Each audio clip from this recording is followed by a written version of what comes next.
DG Freshmatic Liquid Detergent ഒരൊറ്റ കപ്പിൽ അഴുക്കിനെ അലിയിച്ച് കളയുന്ന DG Your One Cup Magic. Masinagudi വഴി ഊട്ടിയിലേക്കുള്ള യാത്ര അതൊരു വല്ലാത്തൊരു എക്സ്പീരിയൻസ് ആണ്. ഊട്ടി അഥവാ ഉദകമണ്ഡലം ഇച്ചിരി വെറുപ്പിക്കൽ തുടങ്ങി എന്ന് തോന്നുന്നുണ്ടോ? ഞാൻ ഒരിക്കലും വിശ്വസിക്കുന്നില്ല എന്നെ ഒരു സൈബർ അറ്റാക്കിലേക്ക് വരുന്നു, ഉയരത്തിൽ കൊണ്ടുപോയിട്ട് അതിന് താഴെടുമെന്ന് ഞാൻ വിചാരിക്കുന്നില്ല. മെസ്സി, റൊണാൾഡോ, മുഖ്യമന്ത്രി പിണറായി വിജയൻ സാറ്, നരേന്ദ്രമോദി സാറ് ഒക്കെ മസനഗുഡി വഴി ഊട്ടിയിലേക്ക് പോകുന്ന വീഡിയോസ് ഒക്കെ വിമാനത്തിലും കപ്പലിലും പൈസ ഇല്ലാണ്ടും യാത്ര ചെയ്യാം എന്ന് കാണിച്ചു തരാൻ വേണ്ടി മറ്റുള്ളവരും പോകുന്നതും കണ്ടു. എഡിറ്റിംഗ് സിംഹങ്ങളോട് ഒരുപാട് നന്ദി. ഇപ്പൊ ഞാൻ ഏത് വീഡിയോ ഇട്ട് കഴിഞ്ഞാലും അതിന്റെ അടിയിൽ കമന്റ് എന്ന് വെച്ച് കഴിഞ്ഞാല് അടുത്ത ബ്ലോക്കിലേക്കുള്ള വഴിയുണ്ട്, നിങ്ങളുടെ ഊട്ടി പോലീസ് നോക്കുന്നുണ്ട്, തമിഴ്നാട് പോലീസ് നിങ്ങളെ പിടിക്കാൻ. ഞാൻ ഒരിക്കലും ഒരു സ്ക്രിപ്റ്റഡ് ആയിട്ട് പോലും എൻ്റെ ഒരു വീഡിയോ ഞാൻ എഴുതിയിട്ട് ഞാൻ പറയുന്ന രീതിയില്ല. അവർ പറയുന്നത് നിങ്ങൾ അവതരണ ശൈലിയും നല്ലതാണ് പറയുന്നത്. ഇതൊക്കെ എൻ്റെ ഒരു അഹങ്കാരം കൊണ്ട് പറയുന്നില്ല. ഞാൻ ചിലപ്പോൾ ഇത് ആളുകൾ കേട്ടിട്ട് പറഞ്ഞത് ഞാൻ പറഞ്ഞത്. ലീഡിംഗ് കമ്പനീസിന്റെ ടാഗ് ലൈൻ പോലും അങ്ങനെ ആകുമ്പോൾ ഏറ്റവും സന്തോഷം. കേരള ടൂറിസമായിട്ട് ബന്ധപ്പെട്ട് PM മുഹമ്മദ് റിയാസിന്റെ ടീമിനെ നമ്മൾ കോൺടാക്ട് ചെയ്തിട്ടുണ്ട്. യാത്ര ചെയ്യണമെന്നുള്ള അടങ്ങാത്ത ആഗ്രഹത്തിന് പിറകിൽ നമ്മൾ സഞ്ചരിച്ചു കഴിഞ്ഞാൽ നമുക്ക് സമയം ഉണ്ടാവും, നമുക്ക് പൈസ ഉണ്ടാവും. എൻ്റെ 2.5 വയസ്സുള്ള മോള് ഇന്ത്യയിലെ ഏറ്റവും ഉയരം കൂടിയ പാരാഗ്ലൈഡിംഗ് പോയിന്റായ കുളുവിൽ നിന്ന് പാരാഗ്ലൈഡ് ചെയ്തിട്ടുണ്ട്. വീട്ടിന്റെ അകത്തളങ്ങളിൽ അല്ലെങ്കിൽ 4 ചുമരിന്റെ ഇടയിൽ മാത്രം ഒതുങ്ങിക്കൂടേണ്ടവരല്ല നമ്മുടെ സ്ത്രീകൾ. ഒരുമിച്ചിരുന്ന സ്വപ്നങ്ങൾ കാണുക, ആ സ്വപ്നങ്ങൾക്ക് പിറകെ സഞ്ചരിക്കുക. ഹേ പ്രഭു യേ ക്യാ ഹുവ എന്ന വൈറൽ ഡയലോഗിന് ശേഷം ഇപ്പൊ സോഷ്യൽ മീഡിയയിൽ ട്രെൻഡിങ് ആയിക്കൊണ്ടുള്ള ഡയലോഗാണ് മസനഗുഡി വഴി ഊട്ടിയിലേക്ക് ഒരു യാത്ര. സോ ഈ ഡയലോഗ് ഉണ്ടാക്കിയ ആള് നമ്മുടെ കൂടെ ഉണ്ട്. സോ അസ്ലം കാ, നമുക്ക് ആ ഒരു ഡയലോഗിലൂടെ തന്നെ സ്റ്റാർട്ട് ചെയ്യാം, ഒന്ന് പറയാത്. മസനഗുഡി വഴി ഊട്ടിയിലേക്കുള്ള യാത്ര അതൊരു വല്ലാത്തൊരു എക്സ്പീരിയൻസ് ആണ്. ഊട്ടി അഥവാ ഉദകമണ്ഡലം അങ്ങനെ തുടങ്ങുന്നതാണ് വോയിസ്. അടിപൊളി. എന്തായാലും നേരിട്ട് കേൾക്കുമ്പോൾ അതിൻ്റെതായ ഒരു സുഖമുണ്ട് കേട്ടോ. അപ്പം നമ്മുടെ മെസ്സി, റൊണാൾഡോ, പിന്നെ മുഖ്യമന്ത്രി പിണറായി വിജയൻ സാറ്, അതേപോലെ തന്നെ നരേന്ദ്രമോദി സാറ് ഒക്കെ മസനഗുഡി വഴി ഊട്ടിയിലേക്ക് പോകുന്ന വീഡിയോസ് ഒക്കെ ഉണ്ട്. അതൊക്കെ കണ്ടായിരുന്നോ? ഒരുപാട് കണ്ട്. അതായത് വ്യത്യസ്ത ആളുകൾ, സെലിബ്രിറ്റീസ് ഒരുപാട് പേര് പോയി. അതും തന്നെ വ്യത്യസ്ത വാഹനങ്ങളിൽ പോയി, വിമാനത്തിലും കപ്പലിലും. അങ്ങനെ പൈസ ഇല്ലാണ്ടും യാത്ര ചെയ്യാം എന്ന് കാണിച്ചു തരാൻ വേണ്ടി മറ്റുള്ളവരും പോകുന്നതും കണ്ടു. അപ്പൊ ഭയങ്കര രസമായി ഇതൊക്കെ കാണുമ്പോൾ. എഡിറ്റിംഗ് സിംഹങ്ങളോട് ഒരുപാട് നന്ദി. ഈ ഒരു ഡയലോഗ് ഉണ്ടല്ലോ, ഈ ഡയലോഗും അതേപോലെ ഈ ഒരു യാത്രക്കും ഒരു സ്റ്റോറി ഉണ്ടാവില്ല, അത് പലർക്കും അറിയില്ല. അപ്പൊ അതിനെ പറ്റി ഒന്ന് പറയാം. ഞാൻ ഏകദേശം 1.5 വർഷങ്ങൾക്ക് മുമ്പ് ചെയ്തൊരു വീഡിയോത്തിന്റെ ഭാഗമാണിത്. അതായത് ഞാൻ പലപ്പോഴും എന്റെ OMY യൂട്യൂബ് ചാനലും അതുപോലെ തന്നെ ഇൻസ്റ്റാഗ്രാം പേജിലൊക്കെ യാത്രയുമായിട്ട് ബന്ധപ്പെട്ടുള്ള ഒരുപാട് വീഡിയോസ് ആണ് ചെയ്യാറുള്ളത്. അതിൽ ഒരു സ്ഥലത്ത് പോയി തിരിച്ചു വന്ന് നമ്മൾ ആ സ്ഥലത്തെ കുറിച്ചുള്ള മനോഹരമായ അനുഭവങ്ങൾ നമ്മുടെ മനസ്സിലുണ്ടാവും. ചിലപ്പോൾ ആ വിഷ്വൽസ് കണ്ട് മൊബൈൽ ഇങ്ങനെ പിടിച്ചിട്ട് ഊട്ടിയിൽ നിന്ന് മസനഗുഡിയിലേക്ക് പോകുന്ന മനോഹരമായ റൂട്ടിന്റെ വർണ്ണന ചിലപ്പോൾ പറയാറുണ്ട്. അത് ചിലപ്പോൾ എൻ്റെ അവതരണ ശൈലിയും അതുപോലെ തന്നെ ആ ഒരു മോഡുലേഷനും കൊണ്ടും അതിൽ മ്യൂസിക് ഒക്കെ ഇട്ടപ്പോൾ ആണ് ക്ലിക്കായത്. യാത്രകൾ എന്ന് പറയുന്നത് ചില ആളുകൾ നമ്മൾ പോയി തിരിച്ചു വരും, അത് നമ്മുടെ മെമ്മറീസിലേക്ക് കടക്കും. അതിനേക്കാൾ ഉപരി അവിടേക്ക് എങ്ങനെ എത്തിപ്പെടാൻ പറ്റും, അതിനുള്ള റൂട്ട് വരച്ച് എവിടുന്ന് ഷെയർ ടാക്സി കിട്ടും, ബസ് കിട്ടും, അങ്ങനെ കൃത്യമായിട്ടുള്ള ഇൻഫർമേറ്റീവ് ആയിട്ടുള്ള വീഡിയോസ് ആണ് ചെയ്യാറുള്ളത്. അതിന്റെ ഭാഗമായിട്ട് ചെയ്ത മസനഗുഡി വഴി ഊട്ടിയിലേക്കുള്ള യാത്ര 3 റിസർവ്ഡ് ഫോറസ്റ്റിൽ കൂടിയുള്ള മനോഹരമായ യാത്രയാണ്. മുത്തങ്ങ എന്ന് പറയുന്ന കേരളത്തിലെ റിസർവ് ഫോറസ്റ്റ്, അത് ബന്ദിപ്പൂർ എന്ന് പറഞ്ഞ കർണാടകയിലെ റിസർവ്ഡ് ഫോറസ്റ്റ്, പിന്നെ മുതുമല. അത് കഴിഞ്ഞിട്ടാണ് മസനഗുഡി വഴി 32 ഹെയർ പിന്നിട്ട് കല്ലട്ടി ചുരം വഴി നമ്മൾ ഊട്ടിയിലെത്തുന്നത്. അതായത് നമ്മുടെ ഡെസ്റ്റിനേഷൻ ഊട്ടിയാണ്. പോകുന്ന വഴികളിൽ കാണുന്ന മനോഹരമായ കാഴ്ചകൾ, ആ ഒരു വർണ്ണനയാണ് ഊട്ടിയിലേക്കുള്ള ഈ റൂട്ടിലേക്ക് ആളുകളിലേക്ക് എത്താൻ പറ്റി എന്നുള്ളത് സന്തോഷം. ഓക്കെ, അടിപൊളി. എന്നാൽ ഈ മസനഗുഡി വഴി ഊട്ടിയിലേക്കുള്ള ഈ യാത്ര എന്ന് പറയുന്ന ഈ ഒരു ഡയലോഗ് ഉണ്ടല്ലോ, ഇത് ശരിക്കും എങ്ങനെയായി ഈ ഒരു ഡയലോഗ് എങ്ങനെ ഇത്രയും വൈറലായെന്ന ഒരു ഐഡിയ ഉണ്ടോ? സത്യത്തിൽ എനിക്കത് മനസ്സിലാവാൻ പറ്റുന്നില്ല. ഇൻസ്റ്റഗ്രാമിന്റെ അൽഗോരിതം, നിങ്ങൾ നേരത്തെ ഫസ്റ്റ് തന്നെ പറഞ്ഞ പോലെ ഹേ പ്രഭു അങ്ങനത്തെ കുറച്ച് അതായിരുന്നു നമ്മുടെ ഇൻസ്റ്റഗ്രാമിൽ ഭരിച്ചുകൊണ്ടിരുന്നത്. ഒരു നിമിഷത്തിൽ എന്റെ ശബ്ദം ഇങ്ങനെ പല സ്ഥലങ്ങളിൽ നമ്മൾ കേൾക്കുകയാണ്. അതൊരു ടാഗ് ലൈൻ ആയിട്ട് 1.5 വർഷം മുമ്പ് എടുത്ത വീഡിയോന്റെ ഒരു ചെറിയ പാട്ട്. അതായത് നമ്മൾ ആത്മാർത്ഥമായിട്ട് ചെയ്യുന്ന എല്ലാ കാര്യങ്ങൾക്കും ഇന്നല്ലെങ്കിൽ നാളെ അതിനൊരു വലിയൊരു അംഗീകാരം കിട്ടും എന്നുള്ളത്. കാരണം നമ്മൾ സാധാരണ നമ്മളൊരു എയറിൽ പോകുക എന്നുള്ളതിൽ ഒന്നിക്ക് നെഗറ്റീവ് ആയിരിക്കും എയറിൽ പോകുന്നത്. ഇത് ഭയങ്കര പോസിറ്റീവാണ്. അതിൽ കൂടി യാത്രകൾ ചെയ്യുന്നു. ആ മസനഗുഡി വഴി ഊട്ടിയിലേക്കുള്ള യാത്രകളുടെ എൻക്വയറീസ് ഇഷ്ടം പോലെ ആളുകൾക്ക് വരുന്നു. ആ റോഡ് ബ്ലോക്ക് ആകുന്നു. യാത്രകളിലെയാണ് ആളുകൾ പോകുന്നത്, അല്ലാതെ നമ്മൾ ഏതെങ്കിലും തെറ്റായ വഴികളിലേക്ക് ആളുകളെ സഞ്ചരിപ്പിക്കാൻ വേണ്ടി ശ്രമിച്ചിട്ടില്ല.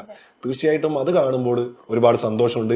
ലീഡിംഗ് കമ്പനീസിന്റെ ടാഗ് ലൈൻ പോലും അങ്ങനെ ആകുമ്പോൾ ഏറ്റവും സന്തോഷം. ഈ അൽഗരിതം എന്ന് പറയുന്നത് എനിക്ക് വിശ്വസിക്കാൻ പറ്റുന്നില്ല. അത് എങ്ങനെയാണത് വർക്കൗട്ട് എന്ന്. എല്ലാവരും ഇത് പല രീതിയിലും കണ്ടന്റ് ക്രിയേറ്റ് ചെയ്യുന്നു, മ്യൂസിക് ഇടുന്നു, പല രീതിയിൽ ചെയ്യുന്നു. അപ്പോൾ ഓട്ടോമാറ്റിക്കായിട്ട് ഇൻസ്റ്റഗ്രാമിനെ മനസ്സിലാക്കുന്നു ഇതാണ് അതിന്റെ ഒരു ട്രെൻഡിങ്. അങ്ങനെയാണെന്ന് തോന്നുന്നു. അത് ഒരു ഘട്ടം ഘട്ടമായിട്ടാണ് ആളുകൾ പോയത്. ആദ്യം ഒരുപാട് പേരുടെ യൂട്യൂബ് വീഡിയോയിൽ വന്നു, പിന്നെ പല ആളുകൾ അതായത് റീൽസ് അതായത് ഫോട്ടോസ് വെച്ച് പോകുന്നത് കണ്ടു. അത് കഴിഞ്ഞിട്ടാണ് പിന്നെ സെലിബ്രിറ്റീസ് പോകുന്നത് കണ്ടു. പിന്നീട് അത് പരസ്യക്കാരെ കൊണ്ടുപോകുന്നുണ്ട്. ഓരോ ഘട്ടം ഇങ്ങനെ മാറിക്കൊണ്ടിരിക്കുമ്പോൾ അത് കാണുമ്പോൾ ഭയങ്കര സന്തോഷമുണ്ട്. അത് എങ്ങനെ വൈറലായെന്ന് ചോദിച്ചു കഴിഞ്ഞാൽ ഉത്തരമില്ല. ഓക്കെ, ഈ ട്രോളുകളിൽ ഏറ്റവും രസകരമായിട്ട് തോന്നിയ ഒരു ട്രോൾ വീഡിയോ ഏതാ? ട്രോളിൽ വീഡിയോയിൽ ഏറ്റവും ഇഷ്ടപ്പെട്ട ഒരു വീഡിയോ ഒന്ന് എനിക്ക് ഈ ഉണ്ണി, അതായത് മറിമായം ഉണ്ണി ഒരു പൈസ തരുമെന്ന് ചോദിക്കുന്ന ഒരു വീഡിയോ ഉണ്ട്. എന്തിനാ എനിക്ക് പൈസ, അന്നേരം അങ്ങനെ ഒരു ഇതുണ്ട്. അതുപോലെ തന്നെ മമ്മൂട്ടിന്റെ ഒരു ഡയലോഗ് ഉണ്ട്. അങ്ങനെ ഓരോന്നും ഭയങ്കര ഇഷ്ടപ്പെട്ട് വന്നിട്ടുണ്ടായിരുന്നു. അതുപോലെ തന്നെ ഫസ്റ്റ് ഉണ്ടായത് സിദ്ദീഖും അതുപോലെ തന്നെ സലീം കുമാറും മസനഗുഡി പോയി ഊട്ടി നമുക്ക് യാത്രയാവും, അതായത് ന്യൂ ഇയർ പ്ലാൻ തന്നെ ചിലക്കാണ്ട് പോകണം അങ്ങനെ പറയുന്ന ഒരു വീഡിയോ ഉണ്ട്. അതും ഭയങ്കര ഹിറ്റായിരുന്നു. അപ്പൊ അതൊക്കെ ആസ്വദിക്കുകയാണ്. അപ്പൊ നമുക്ക് സോഷ്യൽ മീഡിയയില് ഇപ്പം മസനഗുഡി വഴി ഊട്ടി എന്ന സംഭവം ട്രെൻഡിങ് ആയിക്കൊണ്ടിരിക്കുകയാണ്. ട്രോൾസ് വരുന്നുണ്ട്. ഇനി ഇപ്പൊ കുറച്ചായിട്ട് ഇച്ചിരി വെറുപ്പിക്കൽ തുടങ്ങി എന്ന് തോന്നുന്നുണ്ടോ? വെറുപ്പിക്കൽ എന്ന് പറയാൻ പറ്റില്ല. അതായത് നമ്മൾ ഒരു സാധനം തന്നെ ഒരുപാട് പ്രാവശ്യം കാണുമ്പോൾ നമുക്കും ഒരു അരോചകമായി തോന്നും. പക്ഷെ ഇതിന്റെ ഏറ്റവും വലിയ പ്രത്യേകത എന്ന് പറഞ്ഞു കഴിഞ്ഞാൽ ഒരു സാധനം തന്നെ പല രീതിയിൽ ഘട്ടങ്ങളിലൂടെയാണ് പോകുന്നത്.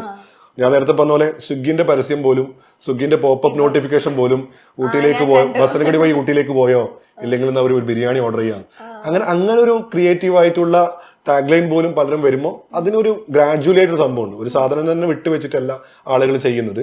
അതിലും പുതുമ അവരുടെ ക്രിയേറ്റീവ് കൊണ്ടുവരാൻ പറ്റും എന്നുള്ളതാണ് നോക്കുന്നത്. ഈ മസനഗുഡി വഴി ഊട്ടി എന്നുള്ളത് കുറച്ച് കഴിഞ്ഞ് കഴിഞ്ഞാൽ അടുത്തൊരു ട്രെൻഡിങ് വന്നപ്പോൾ അതങ്ങ് പോകും. പക്ഷെ ആ ശബ്ദമുണ്ടാക്കിയ ഓളവും ആ ഒരു ടാഗ് ലൈനും എന്നെ സംബന്ധിച്ചിടത്തോളം, ഞാനെന്ന വ്യക്തിയെ സംബന്ധിച്ചിടത്തോളം, എൻ്റെ ഇത്രയും കാലത്തെ യാത്രയുമായിട്ട് ബന്ധപ്പെട്ടുള്ള ഇൻഫർമേറ്റീവ് വീഡിയോസിന്റെ ശബ്ദവും മറ്റുമൊക്കെ സംബന്ധിച്ചിടത്തോളം എനിക്കൊരു ഐഡന്റിറ്റി ഉണ്ടാക്കാൻ പറ്റി എന്നുള്ളതാണ് ഒരു യാഥാർത്ഥ്യം. 2-3 ആളുകൾ നമ്മൾ തിരിച്ചറിയാൻ പറ്റി എന്നുള്ളതാണ് യാഥാർത്ഥ്യം. ഒരുപാട് പേര് തിരിച്ചറിയാൻ പറ്റി എന്നുള്ളതാണ് യാഥാർത്ഥ്യം. അതിനേക്കാളുപരി യാത്രകളെ കുറിച്ച് കൂടുതൽ ചിന്തിക്കാൻ ആളുകൾ തുടങ്ങി. ഈവൻ പ്രവാസികൾ പോലും നാട്ടിലേക്ക് വരുമ്പോൾ ഈ റൂട്ടിൽ കൂടി ഒന്ന് സഞ്ചരിക്കണമെന്ന് അവർക്ക് തോന്നാൻ തുടങ്ങി. യാത്രകൾ നമ്മുടെ മനുഷ്യന്റെ ജീവിതത്തിൽ ഒരുപാട് മാറ്റങ്ങൾ കൊണ്ടുവരും എന്ന് വിശ്വസിക്കുന്ന ഒരു വ്യക്തിയാണ്. നമ്മൾ ഇടുങ്ങിയ ചിന്താഗതികൾ, അന്യനെ വെറുക്കുന്നത്, വെറുപ്പ്, കുശുമ്പ്, ഇതൊക്കെ നമുക്ക് യാത്രകളിൽ നിന്ന് പോകാൻ പറ്റും. പോകുന്ന വഴികളാണ് ഏറ്റവും മനോഹരമാകുന്നത്. ഊട്ടിയിലേക്ക് പല രീതിയിൽ നമുക്ക് പോകാൻ പറ്റും.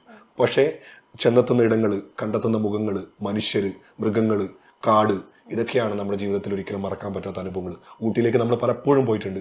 പക്ഷേ ഈ റൂട്ടിൽ കൂടി പോകുമ്പോൾ എന്തുകൊണ്ട് അതൊരു വല്ലാത്തൊരു എക്സ്പീരിയൻസ് ആകുന്നത് എന്ന് ചോദിച്ചു കഴിഞ്ഞാൽ അത് തന്നെയാണ് അതിന്റെ ഉത്തരം. സന്തോഷം. ഓക്കെ, അപ്പൊ ഈ മസനഗുഡി വഴി ഊട്ടിയിലേക്ക് ഒരു യാത്ര എന്ന ആ ഒരു വീഡിയോയിലൂടെ ഇപ്പൊ മസനഗുഡി വഴി ഊട്ടിയിലേക്കുള്ള യാത്ര ഭയങ്കര ടൈറ്റ് ആയിട്ടുള്ള, അവിടെ ഈവൻ ഭയങ്കര ബ്ലോക്ക് ആയിട്ടുള്ള വീഡിയോ ഒരു കാണുന്നുണ്ട്. അപ്പം അതിനെ കുറിച്ച് എന്താ പറയാനുള്ളത്? സത്യത്തില് അതിനേറ്റവും സന്തോഷിക്കുന്നുണ്ട്. അതായത് ഇപ്പൊ ഞാൻ ഏത് വീഡിയോ ഇട്ട് കഴിഞ്ഞാലും അതിന്റെ അടിയിൽ കമന്റ് എന്ന് വെച്ച് കഴിഞ്ഞാല് അടുത്ത ബ്ലോക്കിലേക്കുള്ള വഴിയുണ്ട്.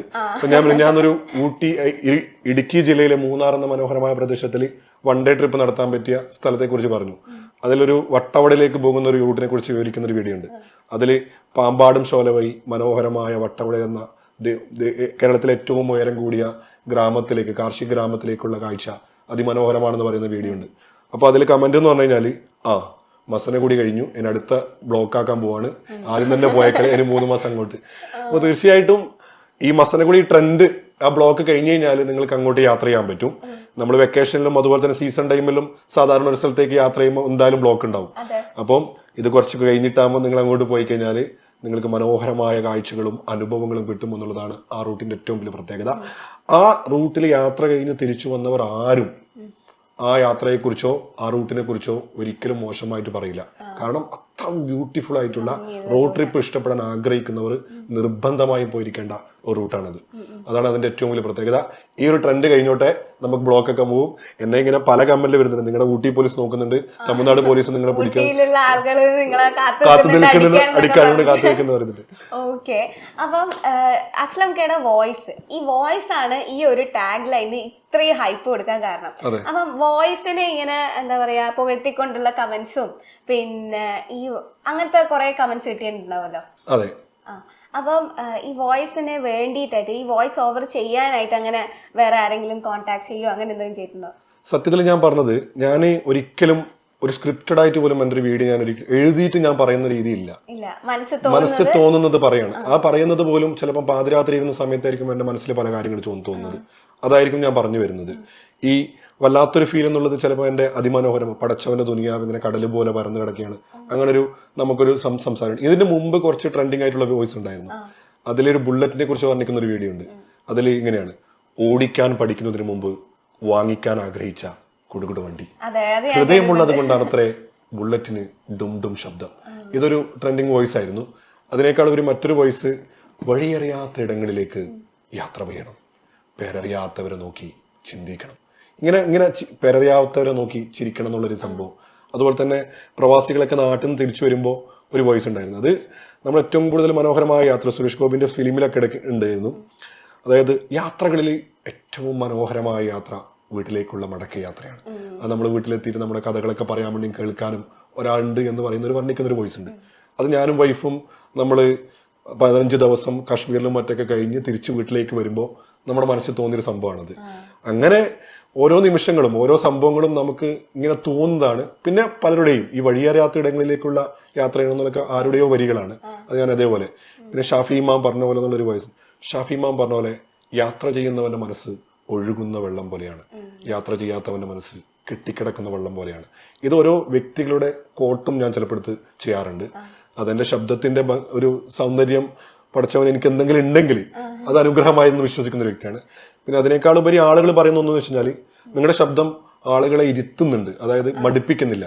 പിന്നെ നമ്മൾ ഈ ബോർഡിലൊക്കെ എഴുതുന്നത് ഇങ്ങനെ നമുക്ക് മറ്റുള്ളവർക്ക് എത്തിക്കുമ്പോൾ അവർ പറയുന്നത് നിങ്ങൾ അവതരണ ശൈലിയും നല്ലതാണ് പറയുന്നുണ്ട്.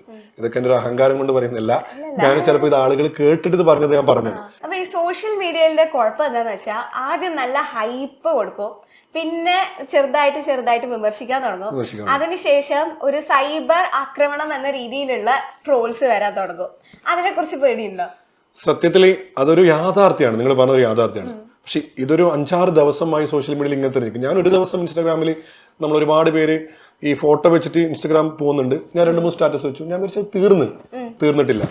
പക്ഷെ ഞാൻ അതിന് ഏറ്റവും കൂടുതൽ ഇമ്പോർട്ടന്റ് കൊടുക്കുന്നത് എന്ന് പറഞ്ഞു കഴിഞ്ഞാൽ, ഞാൻ ഒരിക്കലും എന്നെ അറിയുന്നവർക്ക് അല്ലെങ്കിൽ എൻ്റെ പേജിലേക്ക് വരുന്നവർക്ക് അറിയാം, അസ്ലമോയം എന്ന് പറഞ്ഞ വ്യക്തി ഈ ചെറിയ കാലഘട്ടങ്ങളിൽ എന്നെ കൊണ്ടാവുന്നത് ഒക്കെയും ആത്മാർത്ഥമായി ചെയ്ത വീഡിയോ ആണ്. ഞാൻ ആരും വിമർശിച്ചിട്ടില്ല. യാത്രകളിൽ കൂടി നല്ല മനുഷ്യരാവണം എന്നുള്ള മെസ്സേജാണ് ഞാൻ പലപ്പോഴും ഷെയർ ചെയ്തിട്ടുള്ളത്. അതുകൊണ്ട് തന്നെ ഈ ട്രോള് പോലും ഞാൻ വേറെ രീതിയിലേക്ക് നെഗറ്റീവിലേക്ക് കൊണ്ടുപോയിട്ടില്ല. അപ്പൊ അങ്ങനെ ഒരുപാട് കാര്യങ്ങൾ കൊണ്ട് തന്നെ ഞാൻ ഒരിക്കലും വിശ്വസിക്കുന്നില്ല എന്നെ ഒരു സൈബർ അറ്റാക്കിലേക്ക് വരുന്നു അല്ലെങ്കിൽ ഉയരത്തിൽ കൊണ്ടുപോയിട്ട് അതിന് താഴെടുമെന്ന് ഞാൻ വിചാരിക്കുന്നില്ല. ഒരിക്കലും ഞാൻ അഹങ്കാരിയോ അല്ലെങ്കിൽ അഹങ്കാരിക്കാൻ നമ്മൾ ആരുമല്ല. അസ്ലംക ഒരു MNC വർക്ക് ചെയ്യാന്ന് പറഞ്ഞു. അപ്പൊ അതിന്റെ ഇടയിൽ ഇങ്ങനെ യാത്ര ചെയ്യാനൊക്കെ എവിടുന്ന് ഈ ടൈം കണ്ടെത്തുന്നത്? യാത്രകൾ നമ്മുടെ ഒരു പാഷനാണ്. ഞാനൊരു ബേസിക്കലി എഞ്ചിനീയർ ആണ്, 2 മക്കളുടെ ഉപ്പയാണ്, കുടുംബം, വൈഫ്, ഇതൊക്കെയുള്ള മനോഹരമായിട്ടുള്ള കുടുംബജീവിതം നമ്മൾ അടിപൊളി ആഘോഷിക്കുന്നുണ്ട്. അതുപോലെ തന്നെ യാത്രകളും അതിൻ്റെ കൂടെ കൊണ്ടുപോകുന്നുണ്ട്, ജോലിയും കൊണ്ടുപോകുന്നുണ്ട്. അതുപോലെ നമ്മുടെ ഒരു ക്ലബ്ബുണ്ട്, യൂട്യൂബ് ചാനലുണ്ട്. ഇതിനൊക്കെ വേണ്ടിയിട്ടുള്ള സമയം എന്ന് പറയുന്നത് യാത്ര ചെയ്യണമെന്നുള്ള അടങ്ങാത്ത ആഗ്രഹത്തിന് പുറകിൽ നമ്മൾ സഞ്ചരിച്ചു കഴിഞ്ഞാൽ നമുക്ക് സമയം ഉണ്ടാവും, നമുക്ക് പൈസ ഉണ്ടാവും. നമുക്കൊരു യാത്ര ചെയ്യാൻ പറ്റില്ല, നമുക്കിന്ന് ചെയ്യാൻ പറ്റില്ല എന്ന് നമുക്ക് തീരുമാനിച്ചു കഴിഞ്ഞാൽ അതിലൊരുപാട് കാരണങ്ങൾ നമുക്ക് കണ്ടെത്താൻ പറ്റും. പക്ഷേ അത് ചെയ്യണമെന്നുള്ള അടങ്ങാത്ത ആഗ്രഹം നമ്മുടെ മനസ്സിലുണ്ടെങ്കിൽ ലക്ഷ്യത്തിലേക്ക് എത്തും എന്നുള്ളതാണ് യാഥാർത്ഥ്യം. മാർഗങ്ങൾ നമ്മൾ പലതും തേടും. സ്വാഭാവികമായിട്ടും ഇപ്പോഴും മനോഹരമായിട്ട് നമ്മുടെ ജോലിയുടെ ഭാഗമായിട്ട് തന്നെ സോഴ്സ് ഓഫ് ഇൻകം അതാണ്. അതുകൊണ്ട് തന്നെ അതും ഇതെല്ലാം അടിപൊളിയായിട്ട് കൊണ്ടുപോകുന്നുണ്ട്. എല്ലാം ഉണ്ടാകുമ്പോഴാണ് ജീവിതത്തിൽ ഏറ്റവും കൂടുതൽ സന്തോഷം ഉണ്ടാകുന്ന വിശ്വസിക്കുന്ന ഒരു വ്യക്തി കൂടിയാണ്. അത് പലർക്കും വ്യത്യസ്തമായിരിക്കും. കുടുംബം ഉണ്ടാവണം, സമൂഹത്തോടുള്ള പ്രതിബദ്ധത ഉണ്ടാവണം, ജോലി ഉണ്ടാവണം, യാത്രകൾ ഉണ്ടാവണം. യാത്രകൾ ഒരിക്കലും ജീവിതത്തിൽ നിന്നുള്ള ഒളിച്ചോട്ടമാവരുത് എന്ന് വിശ്വസിക്കുന്ന ഒരു വ്യക്തി കൂടിയാണ്. യാത്ര ജീവിതത്തിന്റെ ഭാഗമാണ് എന്ന് വിശ്വസിക്കുന്ന ഒരു വ്യക്തി കൂടിയാണ്. അതുകൊണ്ട് തന്നെ അതിനു വേണ്ടിയിട്ടുള്ള സമയം നമ്മൾ കണ്ടെത്തുന്നത് നമുക്ക് ഒരുപാട് പ്രശ്നം ഉണ്ടാകും. നമ്മൾ ഉറങ്ങുന്നത് കുറക്കേണ്ടി വരും, ജീവിതത്തോട് അഡ്ജസ്റ്റ് ചെയ്യാൻ പഠിക്കണം. യാത്രകളും പലപ്പോഴും അങ്ങനെ തന്നെയാണല്ലോ. നമ്മളെപ്പോഴും ഒരു സേഫ് സോണിൽ നിന്ന് കഴിഞ്ഞാൽ നമുക്ക് പലപ്പോഴും പലതും ചെയ്യാൻ കഴിയില്ല. നമ്മൾ മറ്റുള്ളവരിൽ നിന്ന് വ്യത്യസ്തമാകുന്നത് ചിലപ്പോൾ ഇങ്ങനെയൊക്കെയുള്ള ഒരു ആത്മാർത്ഥമായ ഒരു പരിശ്രമത്തിന്റെ ഭാഗമായിട്ട് ചെയ്യുമ്പോഴായിരിക്കും. അതുകൊണ്ട് സമയം ഇല്ലല്ലോ, പൈസ ഇല്ലല്ലോ എനിക്ക് യാത്ര ചെയ്യാനെന്ന് പറഞ്ഞിട്ട് നമ്മളൊരു യാത്രകൾ നമ്മൾ മാറ്റി വെക്കേണ്ടതില്ല. നമുക്ക് ഇഷ്ടമുണ്ടായാൽ മതി, ലക്ഷ്യത്തിലേക്ക് എത്തുമ്പോൾ എന്നുള്ള ഉത്തരവാ ബോധ്യം നമുക്കുണ്ടായാൽ മതി. അതിന് പിറകിൽ നമ്മൾ സഞ്ചരിച്ചുകൊണ്ടിരിക്കും. ഫാമിലിയൊക്കെ കൂട്ടി പോകാറുണ്ടോ? ഫാമിലിയായിട്ട് യാത്ര ചെയ്യാറുണ്ട്. ഇപ്പൊ ഞാൻ ഒക്ടോബർ മാസം 2-3 മാസങ്ങൾക്ക് മുമ്പ് ഞാൻ എൻ്റെ 8 മാസം പ്രായമുള്ള ഇഹാൻ മുഹമ്മദ് എന്ന് പറയുന്ന മോനെയും കൂട്ടിയിട്ട് സ്ലീപ്പർ ക്ലാസ്സിൽ 56 മണിക്കൂർ ഏകദേശം 3 ദിവസം തൊട്ടിലൊക്കെ എടുത്തിട്ട് ഞങ്ങൾ കശ്മീരും ലേയൊക്കെ കവർ ചെയ്ത് തിരിച്ചു വന്നത് 10-15 ദിവസം. സപ്പോർട്ട് ചെയ്യുന്നു. എന്റെ 2.5 വയസ്സുള്ള മോള് ഇന്ത്യയിലെ ഏറ്റവും ഉയരം കൂടിയ പാരാഗ്ലൈഡിംഗ് പോയിന്റായ കുളുവിൽ നിന്ന് പാരാഗ്ലൈഡ് ചെയ്തിട്ടുണ്ട്. അത്രക്കും നമ്മൾ മനസ്സിലാക്കണമെന്ന് വെച്ച് കഴിഞ്ഞാൽ ഇന്നത്തെ കാലഘട്ടത്തിൽ പലപ്പോഴും നമ്മളൊരു വീട്ടിൻ്റെ അകത്തളങ്ങളിൽ അല്ലെങ്കിൽ 4 ചുമരിൻ്റെ ഇടയിൽ മാത്രം ഒതുങ്ങിക്കൂടേണ്ടവരല്ല നമ്മുടെ സ്ത്രീകൾ ഇൻ ദ സെൻസ് നമ്മുടെ ഭാര്യയാവാം, നമ്മുടെ ഉമ്മയാവാം, ഒക്കെ ആവാം. ആസ് എ പാർട്ട്ണർ നമുക്ക് എല്ലാവർക്കും ലക്ഷ്യമുണ്ട്, ഒരുമിച്ചിരുന്ന് സ്വപ്നങ്ങൾ കാണുക, ആ സ്വപ്നങ്ങൾക്ക് പിറകെ സഞ്ചരിക്കുക. ഞാൻ എൻ്റെ വൈഫിനെയും കൂട്ടിയിട്ട് അങ്ങനെ ഒരുപാട് ഓൾ ഇന്ത്യ യാത്ര നടത്തിയിട്ടുണ്ട്. അതുപോലെ തന്നെ എൻ്റെ ഉമ്മയെയും ഉപ്പയെയും കൂട്ടിയിട്ട് ഞാനൊരു 10-15 ദിവസത്തെ ഇന്ത്യ, രാജസ്ഥാൻ, ന്യൂഡൽഹി ആ ഭാഗമൊക്കെ കവർ ചെയ്തിട്ടുണ്ട്. അത് പബ്ലിക് ട്രാൻസ്പോർട്ടേഷനും സ്ലീപ്പർ ക്ലാസ്സും ഒക്കെ എടുത്തിട്ടാണ് യാത്ര ചെയ്തത്.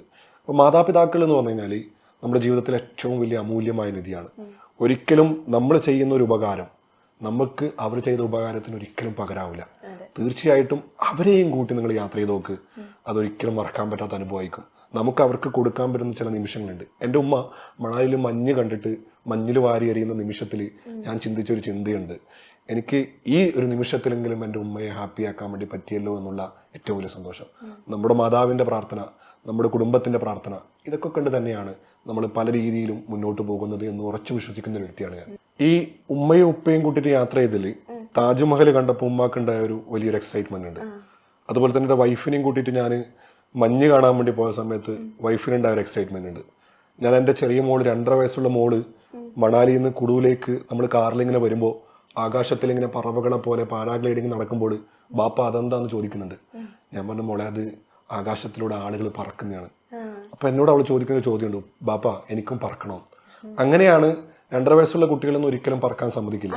ഞങ്ങൾ അവരോട് സമ്മതിച്ചു, അവരോട് കാര്യങ്ങൾ ചോദിച്ചു. അവർ പറഞ്ഞു നിങ്ങളെ റിസ്കിൽ നമ്മൾ പറക്കാം.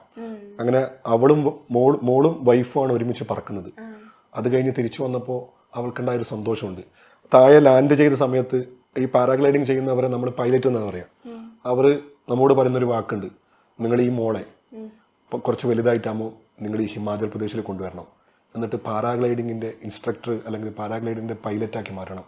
ഇത്രയ്ക്കും ബ്രേവ് ആയിട്ടുള്ള, ഇത്രയ്ക്കും ധൈര്യമുള്ള കുട്ടികളെ ഞാൻ കണ്ടിട്ടില്ല എന്ന് പറയുന്നത് ഏറ്റവും സന്തോഷം തന്നെ. നമ്മുടെ മക്കളെയൊക്കെ വളർത്തേണ്ടത് ചളിയിലും അങ്ങനെയൊക്കെ വളർത്തണം. നമ്മൾ എൻ്റെ 2.5 വയസ്സുള്ള മോള് 2 വയസ്സുള്ള മോള് മരം കോച്ചുന്ന തണുപ്പത്ത് പോലും കാശ്മീരിലൊക്കെ നമ്മൾ പോയിട്ടുണ്ട്. ആ സമയത്ത് പോലും അവള് ഇവിടുന്ന് ചെരിപ്പിടാതെ നടക്കും. നമ്മൾ അങ്ങനെയല്ലേ, അത് ചെയ്യാൻ പാടില്ല ഇത് ചെയ്യാൻ പാടില്ല എന്നുള്ള ഒരുപാട് റെസ്ട്രിക്ഷൻ ആയിരിക്കും നമ്മൾ ഏത് യാത്ര പോകുമ്പോൾ. ഇപ്പൊ 8 മാസം പ്രായമുള്ള മോനെയും കൂട്ടിയിട്ട് ഞാൻ 3 ദിവസം ട്രെയിനിൽ പോകുന്ന സമയത്ത് എന്നോട് ഒരുപാട് ചോദ്യങ്ങൾ ആരും ചോദിച്ചില്ല. കാരണം എൻ്റെ ആദ്യത്തെ മകളെയും കൂട്ടി ഞാൻ ഇങ്ങനെയൊക്കെ പോയതാണ്. നമുക്ക് പറ്റും എന്നുള്ളതാണ് നമ്മുടെ പ്രശ്നം. അങ്ങനെ പോയി കഴിഞ്ഞാൽ അവിടെ പ്രശ്നം ഉണ്ടാവും, അങ്ങനെ പോയി കഴിഞ്ഞാൽ അതിൽ കംഫർട്ട് ഉണ്ടാവില്ല എന്ന് ഒരുപാട് പേര് ചിന്തിക്കും. പക്ഷെ എത്തിക്കഴിഞ്ഞ് തിരിച്ചു വരുമ്പോൾ അതൊന്നും ഒന്നുമല്ല. നമ്മൾ കേട്ടതോ അറിഞ്ഞതോ നമ്മൾ ആളുകൾ പിന്തിരിപ്പിക്കുന്നതോ ഒന്നുമല്ല യാഥാർത്ഥ്യം എന്ന് ചില യാത്രകൾ നമ്മൾ ബോധ്യപ്പെടുത്തും. അസ്ലം കേട്ട ഈ വീഡിയോന്റെ അടിയിലുള്ള കമന്റ്സ് ഒക്കെ ഞാൻ വായിച്ചായിരുന്നു. അപ്പം ഈ മസനഗുഡി വഴി ഊട്ടിയിലേക്കുള്ള യാത്ര ഇത്ര രസമൊന്നും ഇല്ലാത്ത യാത്രയാണ് എന്ന് കമന്റ് വന്നിട്ടുണ്ട്. അപ്പൊ അതിനെ കുറിച്ച് എന്താ പറയാനുള്ളത്? നമുക്ക് എല്ലാവർക്കും എല്ലാം ഇഷ്ടപ്പെടണമെന്നില്ല. ചില ആളുകൾക്ക് യാത്രകൾ ചെയ്യുന്നതെന്ന് വെച്ച് കഴിഞ്ഞാൽ ചില സ്ഥലത്ത് പോയി കുറച്ച് അടിച്ചുപൊളി ഉണ്ടാവേണ്ടി വരും. ചില ആളുകൾക്ക് കാടിന്റെ സൗന്ദര്യം ഇഷ്ടമാവണേന്നില്ല. അല്ലെങ്കിൽ മൃഗങ്ങൾ എന്തിനാ, എന്ത് മൃഗങ്ങൾ, എന്ത് കാട്, ഇതൊക്കെ ഉണ്ടാവും. ഇപ്പൊ യാത്രകൾ അങ്ങനെയാണ്. യാത്രകൾ ഞാൻ മനസ്സിലാക്കിയെടുത്തോളം എൻ്റെ യാത്രകൾ എന്ന് പറയുന്നത് എൻ്റെ അനുഭവങ്ങളാണല്ലോ ഞാൻ എൻ്റെ വോയിസിൽ കൂടി സംസാരിക്കുന്നത്. എൻ്റെ കാഴ്ചപ്പാടുകളാണ് ഞാൻ സംസാരിക്കുന്നത്. പ്രകൃതിയും അതുപോലെ തന്നെ മനുഷ്യരും ഗ്രാമങ്ങളും ഇതൊക്കെ എനിക്ക് ഏറ്റവും പ്രിയപ്പെട്ടതാണ് എന്ന് ഞാൻ പലപ്പോഴും പറയാറുണ്ട്. ഇതൊന്നും ഇഷ്ടപ്പെടാതെ ചിലപ്പോൾ യാത്ര ചെയ്ത് ഇപ്പം അടിച്ചുപൊളിയായിട്ട് ഒരു സ്ഥലത്ത് പോയി ഇരുന്ന് കുറച്ച് ലഹരികളൊക്കെ ചെയ്യുന്ന ആളുകളും ചിലപ്പോൾ ഉണ്ടാവും. ചില സ്ഥലങ്ങളിൽ പോയിട്ട് ആസ്വദിക്കുന്നവർ വേറെ രീതിയിൽ ഉണ്ടാവും. യാത്രകൾ പലപ്പോഴും പലരുടെ വീക്ഷണങ്ങളാണ്. അപ്പൊ അതിൽ നമ്മൾ കാര്യമായി ഒന്നും പറയുന്നില്ല. പക്ഷെ എൻ്റെ ഒരു ഏറ്റവും വലിയൊരു ലക്ഷ്യം എന്നുള്ളത് യാത്രകളിൽ കൂടി നമ്മൾ എപ്പോഴും മനസ്സിലാക്കേണ്ടത് നല്ലൊരു മനുഷ്യനാവുക എന്നുള്ളതാണ്. മനുഷ്യൻ ഇൻ ദ സെൻസ് എന്ന് പറയുന്നത് നമുക്ക് യാത്ര കഴിയുമ്പോഴാണ്. ഞാൻ 1-2 വർഷം ഈ ഡൽഹിയിലൊക്കെ നമ്മൾ താമസിച്ചിട്ടുണ്ട്. മരം കോച്ചുന്ന തണുപ്പത്ത് പോലും നമ്മൾ ബൈക്കിലൊക്കെ ഓഫീസിൽ നിന്ന് തിരിച്ചു വരുന്ന സമയത്ത് റോഡ് സൈഡിൽ ഇങ്ങനെ റിക്ഷ വലിച്ച് പോകുന്നവർ, അതേ റിക്ഷയിൽ തന്നെ അന്തി ഉറങ്ങുന്നവർ, ഒരിപ്പോൾ പുതപ്പ് പോലും ഇല്ലാത്തവർ, അതേ റിക്ഷ തന്നെയാണ് അവർ പാചകം ചെയ്യുന്നത്. അങ്ങനെയുള്ള ഒരുപാട് പേരെ നമ്മൾ കാണുമ്പോൾ നമ്മുടെ ജീവിതത്തിൽ നമ്മൾ ഏറ്റവും സന്തോഷവാനാണെന്ന് നമുക്ക് മനസ്സിലാക്കാൻ പറ്റും.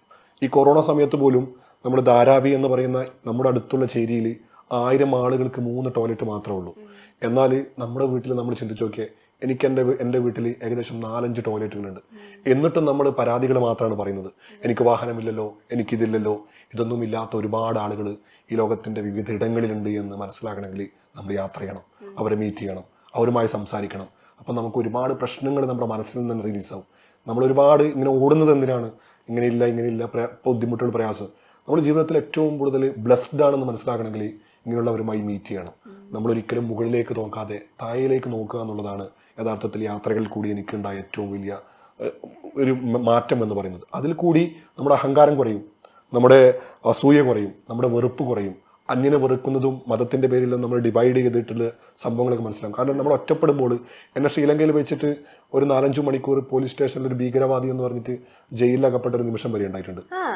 ആ സമയത്ത് പോലും എന്നെ രക്ഷിക്കാൻ വന്നത് എന്നെ ഇതുവരെ കാണാത്ത റയാൻ എന്ന് പറയുന്ന പ്രിയപ്പെട്ട കൂട്ടുകാരാണ്. അപ്പൊ നമ്മൾ മനസ്സിലാക്കേണ്ടത് ജാതിയുടെയും മതത്തിന്റെയും ദേശത്തിന്റെയും അതിർവരമ്പുകൾ അപ്പുറത്ത് മനുഷ്യനാവണം എന്നുള്ള നമ്മൾ പലരുടെയും രീതിയിൽ പല പേരുകളായിരിക്കും. നമ്മുടെ ഉള്ളിലുള്ള ഓർഗൻസ്, നമ്മുടെ ഉള്ളിൽ കൂടി ഓടുന്ന രക്തത്തിന്റെ കളർ ഒരേപോലെയാണ്, സെയിം ആണ്. തീർച്ചയായിട്ടും അങ്ങനെയുള്ള ഒരു ഇതിലേക്ക് വന്നു കഴിഞ്ഞാൽ ഈ ലോകം എത്ര മനോഹരമായിരിക്കും. അതെ. അപ്പം കേരള ടൂറിസത്തിനെ പ്രൊമോട്ട് ചെയ്യാൻ വിളിച്ചാൽ പോവോ അസ്ലംക? കേരള ടൂറിസമായിട്ട് ബന്ധപ്പെട്ട് PM മുഹമ്മദ് റിയാസിന്റെ ടീമിനെ നമ്മൾ കോൺടാക്ട് ചെയ്തിട്ടുണ്ട്, ഇതിന് മുമ്പേ കോൺടാക്ട് ചെയ്തിട്ടുണ്ട്. തീർച്ചയായിട്ടും കേരളം എന്ന് പറയുന്ന മനോഹരമായിട്ടുള്ള നാട് ഏറ്റവും സുന്ദരമായിട്ട് ടൂറിസത്തിന് സാധ്യതകളുള്ള നാടാണ്.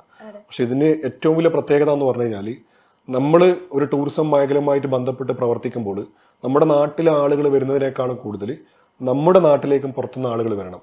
നമ്മളിപ്പോൾ തന്നെ നോക്കുക, നമുക്ക് ടോയ്ലറ്റ് സംവിധാനങ്ങൾ എത്രയുണ്ട് ഇവിടെ, അതുപോലെ തന്നെ നമ്മുടെ വൃത്തിഹീനമായിട്ടുള്ള ചുറ്റുപാടുകൾ പലതുമുണ്ട്. അതൊക്കെ നമുക്ക് മാറ്റാൻ പറ്റണം. തീർച്ചയായിട്ടും ഗവൺമെന്റും മറ്റു സംവിധാനങ്ങളും അത്തരം കാര്യങ്ങളിൽ കൃത്യമായിട്ട് ഇടപെടുന്നുണ്ട്. കേരളം മറ്റു സംസ്ഥാനങ്ങളിൽ നിന്നൊക്കെ വ്യത്യസ്തമാകുന്നത് പ്രബുദ്ധമായ ജനത എന്നൊക്കെ പറയുന്നതുകൊണ്ടാണ്. തീർച്ചയായിട്ടും ആ പ്രബുദ്ധതയും ആ സാക്ഷരതയും നമ്മുടെ കേരളത്തിലുണ്ട്. കേരളത്തിന് വേറെ നെഗറ്റീവും കൂടി ഉണ്ടാവും. നിങ്ങൾ നേരത്തെ പറഞ്ഞ പോലെ ആളുകളെ മുകളിലേക്ക് കൊണ്ടുപോകാനും പറ്റും, അതേപോലെ താഴെ കൊണ്ടുപോകാനും പറ്റും. തീർച്ചയായും അതിനേക്കാൾ അപ്പുറത്ത് കേരളം എന്ന് പറയുന്ന ഈ മനോഹരമായ സംസ്ഥാനം, ഇവിടെ മനോഹരമായ ദ്വീപുകളുണ്ട്, അതുപോലെ തന്നെ പുഴകളുണ്ട്, പിന്നെ കടലുകളുണ്ട്, ഹിൽ സ്റ്റേഷൻ ഉണ്ട്. നമ്മൾ നോർത്ത് ഇന്ത്യയിൽ പോയി കഴിഞ്ഞാൽ, ഹിമാചൽ പ്രദേശിൽ പോയി കഴിഞ്ഞാൽ കടൽ കാണണമെങ്കിൽ അവിടെ ഇങ്ങോട്ട് വരണം. മഞ്ഞില്ലാന്ന് മാത്രം, ഐസ് ഇല്ലാന്ന് മാത്രമേ ഉള്ളൂ. എന്നാൽ കേരളം എന്ന് പറയുന്നത് മൂന്നാറും ആലപ്പുഴയും പോലെയുള്ള ഒരുപാട് സ്ഥലങ്ങൾ. പക്ഷെ അതിനേക്കാൾ ഉപരി ആ പ്രകൃതിയും മനുഷ്യന്റെ ഏറ്റവും കേരളത്തിന്റെ ഒരു കൾച്ചറും ഇവിടുത്തെ സാംസ്കാരിക കേന്ദ്രങ്ങളും ഒക്കെ ആളുകൾ നമ്മൾക്ക് കൊണ്ടുവരാൻ, കാണാൻ വേണ്ടി വരണമെങ്കിൽ നമ്മൾ കുറച്ചും കൂടിയും ഇമ്പ്രൂവ് ചെയ്യണം. ഇപ്പോൾ കേരള ടൂറിസവുമായിട്ട് ബന്ധപ്പെട്ട് നമുക്ക് എത്രത്തോളം നമ്മുടെ ചെറിയൊരു അനുഭവം, കുറച്ച് യാത്രകൾ മാത്രമേ ചെയ്തിട്ടുള്ളൂ. എന്നിരുന്നാലും അതൊക്കെ അങ്ങനെ ക്ഷണം കിട്ടി കഴിഞ്ഞാൽ തീർച്ചയായിട്ടും പോകും. അങ്ങനെ ഒരു ടീമുമായിട്ട് ബന്ധപ്പെട്ടിട്ടുണ്ട്. തീർച്ചയായിട്ടും അതുമായി സഹകരിക്കും. ഓക്കെ. അപ്പൊ ഇനി എന്തായാലും ഇനി ഒരുപാട് യാത്രകൾ ചെയ്യാൻ സാധിക്കട്ടെ. അതേപോലെ തന്നെ മറ്റുള്ളവർക്ക് ഇത്രയും നല്ല നല്ല കാഴ്ചകൾ കാണിക്കാനും ഉള്ള ഒരു എന്താ പറയാ, ഒരു ഓൾ ദ വെരി ബെസ്റ്റ് നിങ്ങൾക്ക് നൽകുകയാണ്. Thank you so much. നിങ്ങൾ ഇവിടെ വന്നതിൽ, സംസാരിച്ചതിൽ തീർച്ചയായിട്ടും എനിക്ക് നിങ്ങളോടൊക്കെ പറയാനുള്ളതെന്ന് വെച്ച് കഴിഞ്ഞാൽ, യാത്രകൾ ഒരുപാട് ചെയ്യുക. അത് നിങ്ങളുടെ ജീവിതത്തിൽ ഒരുപാട് മാറ്റങ്ങൾ കൊണ്ടുവരും. നമ്മളെ കുറഞ്ഞ സമയം മാത്രമാണ് നമ്മുടെ ഈ പടച്ചവന്റെ ദുനിയാവിൽ ബാക്കിയുള്ളത്. പ്രത്യേകിച്ചിട്ട് നമ്മൾ കോവിഡിന് ശേഷമാണ് പലപ്പോഴും നമ്മൾ മനസ്സിലാക്കിയിട്ടുള്ളത് മനുഷ്യന്റെ ജീവിതം എന്ന് പറയുന്നത് ഒരു കൊറോണ പോലെയുള്ള സംഭവം വന്ന് കഴിഞ്ഞാൽ അവിടെ സ്റ്റക്കാപ്പ് ഒന്നാണ്. തീർച്ചയായിട്ടും ആപത്തുള്ള കാലത്ത്, നമുക്ക് ആരോഗ്യമുള്ള കാലത്ത്, ഓർമ്മകൾക്ക്, നമ്മുടെ മനസ്സിന് സന്തോഷമുള്ള ഒരുപാട് യാത്രകൾ ചെയ്യുക. ആപതില്ലാത്ത കാലത്ത്, നമുക്ക് മനസ്സ് സംഭവിക്കാത്ത സമയത്ത്, അല്ലെങ്കിൽ ശരീരം സമ്മതിക്കാത്ത സമയത്ത് അന്ന് നടത്തിയ യാത്രകളിൽ കൂടി മനുഷ്യന്റെ മനസ്സിനെ കൊണ്ടുപോയി ഹൃദയം കൊണ്ട് അതുപോലെ തന്നെ നിർവൃതി കൊള്ളുക. അത് നമ്മുടെ ജീവിതത്തിൽ വലിയ സന്തോഷം ഉണ്ടാവും. അപ്പോൾ ഒരുപാട് നന്ദി. ഞാൻ അടുത്ത യാത്രകളിലേക്ക് പോവാണ്. ഈ വർഷം ഇനി ഒരുപാട് ഇന്റർനാഷണൽ ട്രിപ്പൊക്കെ പ്ലാൻ ചെയ്യുന്നുണ്ട്. Thank you so much. അതും ഇതുപോലെ തന്നെ വൈറലായിട്ട് പിന്നെയും നമ്മൾ ഇങ്ങോട്ട് തന്നെ വരാനുള്ള ചാൻസ് വരട്ടെ. ഒരുപാട് നന്ദി. Thank you so much. Thank you. DG fresh Matic liquid detergent ഒരൊറ്റ കപ്പിൽ അഴുക്കിനെ അലിയിച്ച് കളയുന്ന DG യുവർ 1 കപ്പ് മാജിക്.